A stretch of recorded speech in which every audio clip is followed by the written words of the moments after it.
It is a Saturday afternoon, and you are standing in the flooring aisle of the big home store, looking at a stack of vinyl plank boxes. The price on the shelf looks fair, around $2 a square foot for a floor that looks like sawn oak.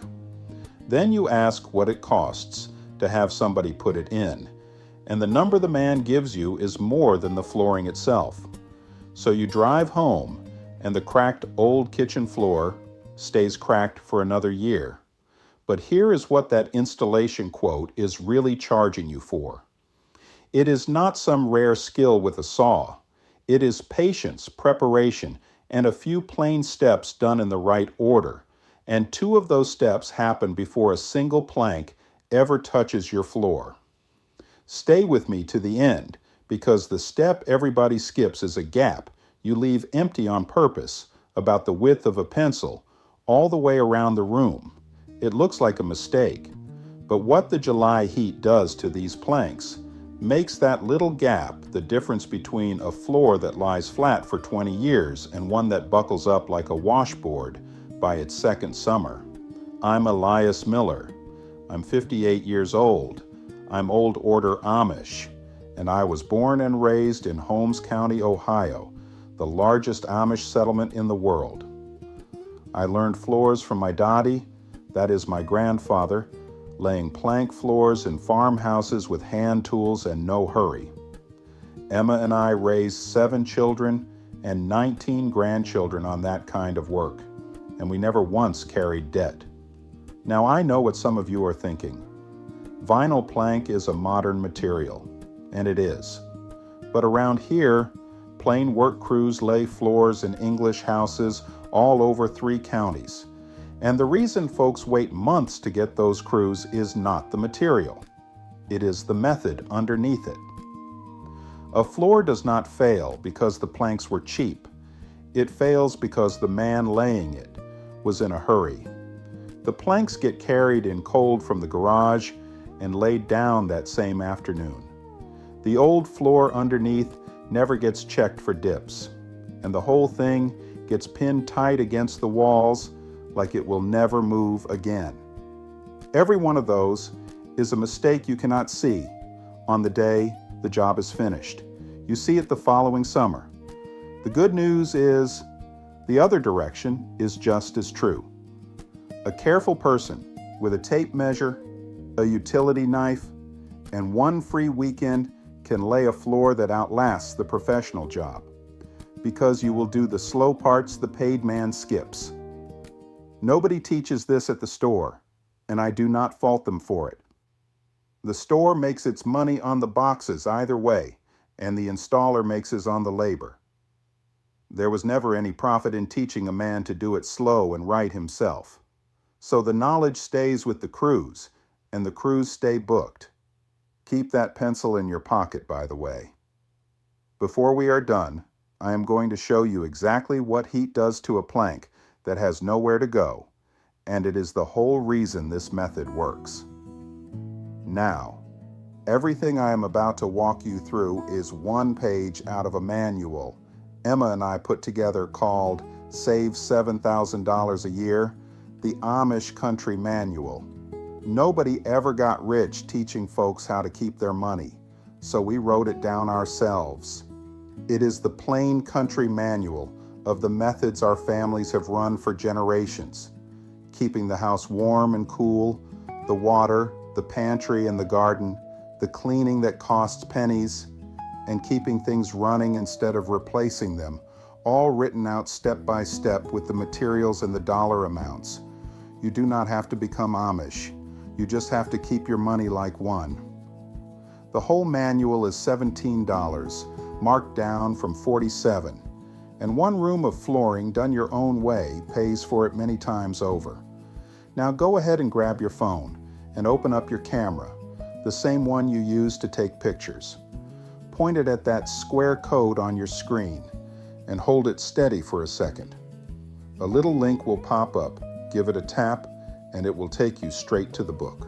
And if you are watching on your phone right now, the link is waiting for you right down below in the description. Take your time. There is no rush at all. I'll wait right here. All right, let us get those planks resting, because that is where the whole job begins. Step 1 happens 2 days before you lay anything. Bring the boxes of planks home. Carry them into the very room they are going to live in. Lay the boxes flat on the floor. Cut the ends of the boxes open so air can reach the planks. Now leave them alone for 48 hours. That is 48 hours, 2 full days, not 1 night. And here's the why, because the old ways always have one. A vinyl plank changes size with temperature, the same way a barn door swells in wet weather. If the planks come in cold off a delivery truck and you lay them tight that same day, they have not finished growing yet. They will finish growing inside your finished floor, and that is where the trouble starts. My Da'ati did the same thing with oak boards, stacked loose in the room for a week before he ever drove a nail. The material changed. The patients did not. Step 2 is the floor under the floor. And this is the step the paid crews rush the most. Vinyl plank is an honest material. Whatever shape the old floor underneath is in, the plank will tell on it within a year. Now you can lay these planks right over an old vinyl or tile floor, so long as that old floor is flat, clean, and dry. Here is how you check. Sweep the whole floor first. Take a long straight board, 6 feet or better. Lay it across the floor in every direction, a few feet at a time. Watch where the board rocks. Watch where light shows underneath it. Anywhere you find a dip deeper than 1/4 of an inch, put a piece of painter's tape on the wall above it. That is 1/4 of an inch, no deeper than that. Fill every marked dip with floor patch from the hardware store, a few dollars a tub, smoothed flat with a putty knife. Let the patch dry fully. Knock down any high ridge with coarse sandpaper, then sweep one more time, flat, clean, and dry. When that straight board lies quiet everywhere in the room, step 2 is done, and the hardest part of this whole job is behind you. Step 3 is done sitting at the kitchen table with a pencil and a tape measure, and it is worth more than any power tool. Measure the width of the room in inches. Divide that number by the width of 1 plank. Whatever is left over at the end becomes your last row against the far wall. If that last row would come out skinnier than 2 inches, you cut your first row narrower to balance the 2 sides. 2 inches, remember that number. A skinny sliver of plank will not hold its lock, and it is the first thing to fail. Next, plan your seams. The end joints in one row must sit at least 6 inches away from the end joints in the row beside it. 6 inches or more, staggered back and forth like the bricks in a chimney. Now lay your first 3 rows out loose on the floor, no clicking yet, just to see the pattern with your own eyes. Shuffle the pieces until no seams line up and nothing looks like a staircase. And keep noticing where the planks meet the wall while you plan, because the last secret of this whole floor lives right there. We are almost to it. Step 4 is the laying, and if you did the first 3 steps, this is the pleasant part. Start along the longest straight wall in the room. Set the first plank down with spacers between the plank and the wall. Set a spacer every foot or so. Make every spacer the width of a pencil, and I will tell you exactly why before we finish. Hold the next plank at a low angle to the first. Slide its tongue into the groove. Lower it flat, and you will hear it click. Tap the end joints snug with a scrap block and a rubber mallet. Gentle taps, never hard swings. Finish the row. Then start the second row with the cutoff piece from the end of the first, and there is your stagger with no waste at all. Work row by row across the room toward the far wall. Take your time with it. There is no rush in this at all. A thing worth doing is worth doing slow.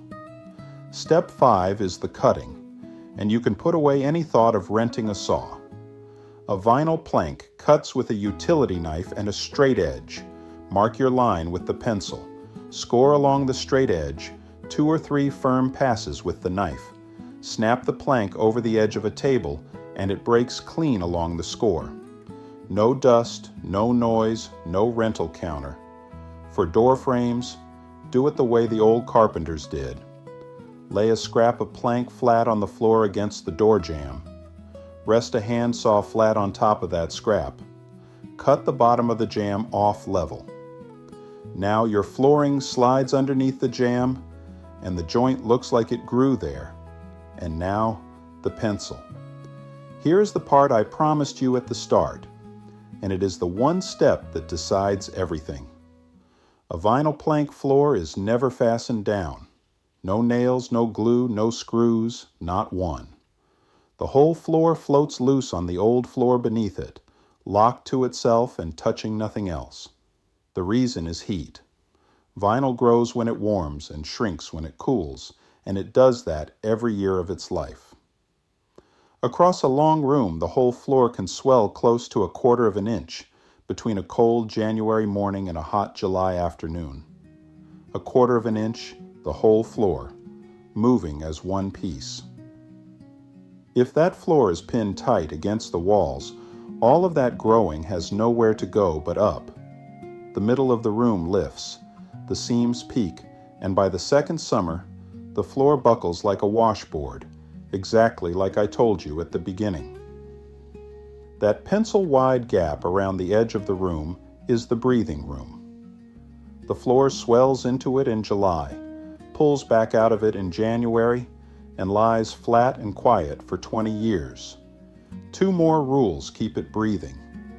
When you nail your baseboard or quarter round back on, nail it to the wall, never down through the planks. And never bolt a cabinet or anything heavy and fixed on top of a floating floor. Run the flooring around heavy, fixed things, not underneath them. The trim covers the gap, nobody ever sees it, and the floor lives free.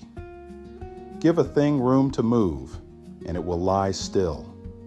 That gap costs you nothing, and it saves you the whole floor, and there is a whole manual of rules exactly like it. The Amish Country Manual, $17 instead of $47, written out plain by Emma and me, with the materials and the dollar amounts for the heat, the water, the pantry, and the whole household. Buy it once and use it for years. We don't buy it twice, and neither should you. Now go ahead and grab your phone and open up your camera, the same one you use to take pictures. Point it at that square code on your screen and hold it steady for a second. A little link will pop up, give it a tap, and it will take you straight to the book. And if you are watching on your phone right now, the link is waiting for you right down below in the description. Take your time. There is no rush at all. I'll wait right here. So there it is. Rest the planks 48 hours, make the old floor flat and clean, plan your rows on paper, lay them slow, and leave that pencil gap all the way around. Tell me what you'd like to see done the Amish way next. Anything at all. I read every single one. Next time, I am going to show you the one jar in Emma's pantry that keeps every drain on this farm running clear, without a plumber and without a single bottle from the store. The old ways still work, friends. Use them well, and God keep you till next time.